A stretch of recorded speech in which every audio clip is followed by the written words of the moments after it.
Praise the lord. దేవుని పరిశుద్ధ నామానికి మహిమ కలుగును గాక. ఈ వీడియో ద్వారా మిమ్మల్ని చూస్తున్నందుకు నాకు చాలా సంతోషంగా ఉంది.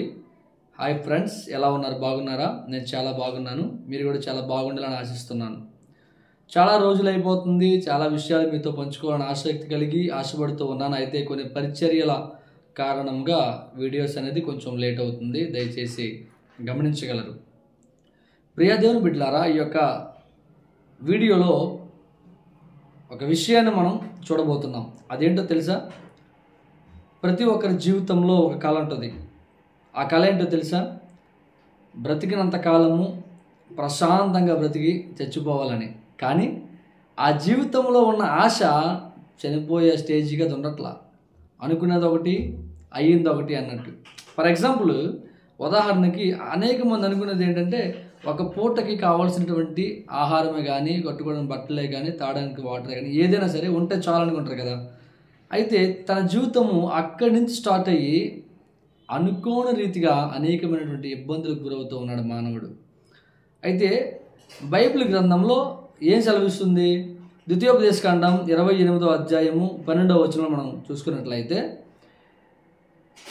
నీ దేవుడైన యెహోవా మాట నీవు జాగ్రత్తగా శ్రద్ధగా విని ఆలకించి నేడు నేను నీకు ఆజ్ఞాపించు మాటలన్నింటిలో తప్పుకోకుండా కరెక్ట్గా దాన్ని కనుక ఫాలో చేయగలిగితే నీవు అనేక జనములకు అనేక మందికి అప్పు ఇస్తావు కానీ అప్పు చెయ్యవు అని వాగ్దానం ఉంది.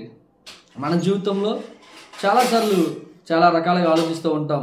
అప్పు అయితే చేయకూడదు, అప్పులో ఉండకూడదు, అయ్యో బాబోయ్ అప్పు మనకు వద్దురా బాబు అనుకుంటాం. కానీ తప్పనిసరి పరిస్థితుల్లో ఖచ్చితంగా ఏం చేస్తారు? ప్రతి ఒక్క మనిషి కూడా అప్పులను చేస్తుంటారు. అయితే అప్పు చేయడం తప్పని కాదు, కానీ ప్రతి ఒక్క జీవితంలో అప్పు అనేది ఉంటుంది. సరే, అయితే ఈ అప్పుల బాధల నుండి కొంతమంది భరించలేక చాలామంది చాలా రకాలుగా సూసైడ్స్ అని, లేకపోతే చాలా రకాలుగా ఎన్నో రకాలైనటువంటి ఇబ్బందులకు గురయ్యారు. సో దేవుడు వాక్యం ఏం సెలవిస్తుందంటే, నీవు అనేక జనములకు అప్పు ఇచ్చేదవు కానీ అప్పు చేయవని. కానీ మన జీవితంలో అప్పు తీసుకుంటున్నాం. నేను కూడా అప్పు తీసుకుంటున్నాను అనుకోండి. ఈ రోజున సర్వసాధారణంగా అందరికీ తెలిసిన విషయం ఏంటంటే ఈఎంఐ ఎవ్రీ మంత్ కదా, ప్రతి ఒక్కరికి ఉంది ఈఎంఐ.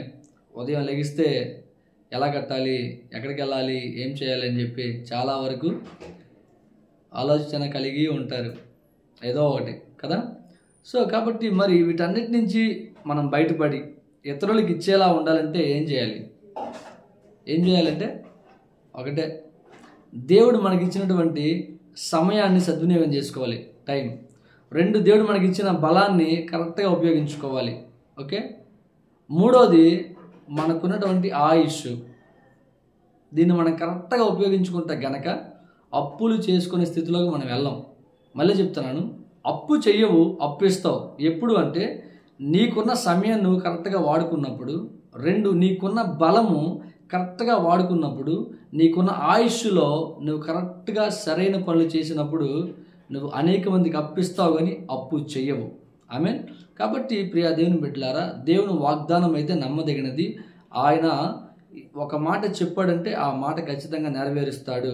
అయితే మనం ఏం చేస్తున్నాం? మన జీవితంలో టైం వేస్ట్ అయిపోతుంది, మనకున్న స్ట్రెంగ్త్ వేస్ట్ అయిపోతుంది, నెక్స్ట్ మనకున్న ఆయుష్ కూడా వేస్ట్ అయిపోతుంది. చాలామంది ఆ సమయం కోల్పోయి, ఆ బలం కోల్పోయి, ఆయుష్ దినాలు అవన్నీ కూడా ఎక్కువైపోయి ఏం చేయాలో తెలియక ఎందుకు ఈ జీవితం జీవించకంటే చచ్చిపోవడం బెటర్ అని చెప్పి అనేక మంది ఆత్మహత్యలు చేసుకుంటున్నారు. తట్టుకోలేక, ఆ బాధలు తట్టుకోలేక, ఆ అప్పులు తట్టుకోలేక, కష్టాలు తట్టుకోలేక. కాబట్టి అటువంటి స్థితి నీకు నాకు వద్దని దేవుడు చెప్తున్నాడు. నీకున్న బలాన్ని, నీకున్న సమయాన్ని, నీకున్న ఆయుష్ని కరెక్ట్గా శ్రద్ధగా నీవు వాడుకున్నట్లయితే అనేక జనములకు అప్పు ఇచ్చేదవు కానీ అప్పు చెయ్యవు అని చెప్పి దీవిస్తున్నాను. God bless you.